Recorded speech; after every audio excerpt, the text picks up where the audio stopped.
گجرانوالہ سے ناظرین ہم بات کر لیتے ہیں، جہاں پر گجرانوالہ میں تمام مسالک کے علماء اور مشائخ کونسل کا جو تقریب ہے اس کا اہتمام کیا گیا ہے۔ ہمارے ساتھ ہیں چودھری شفقت ندیم، ہم ان سے بات کرتے ہیں۔ شفقت ندیم گرایا، کیا بتائیں گے ہمارے ناظرین کو؟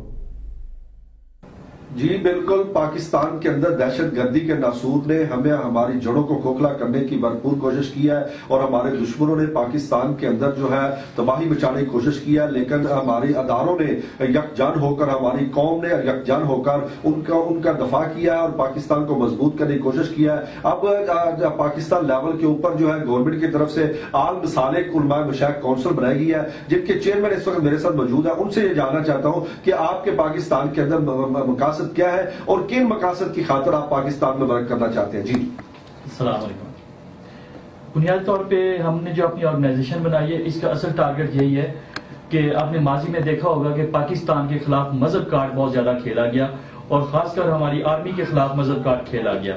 تو ہم اب یہ چاہتے ہیں کہ مستقبل کے اندر ملک کی سالمیت کے خلاف مذہب کارڈ نہ کھیلا جائے۔ یہی وجہ ہے کہ تمام مسالک کو لے کر ہم چل رہے ہیں، اور ان کے اندر ایسے لوگوں کو ہم منظر عام پہ لا رہے ہیں جو پاکستان اور پاکستان کی سالمیت کے اگینسٹ استعمال نہ ہو۔ جی ناظرین، آپ نے سنا ہے ان کا یہ کہنا ہے کہ پاکستان کے اندر جو مذہب کارڈ استعمال کیا جاتا ہے اداروں کے خلاف، ملک کے خلاف، ہم قطر اس کو استعمال نہیں ہونے دیں گے، اور علماء کرام کو یکجہتی کا پیغام دیں گے۔ اور شفقت ندیم گرایا ہمارے ساتھ آپ موجود تھے شہر گجرانوالہ سے، اور گجرانوالہ کی صورتحال آپ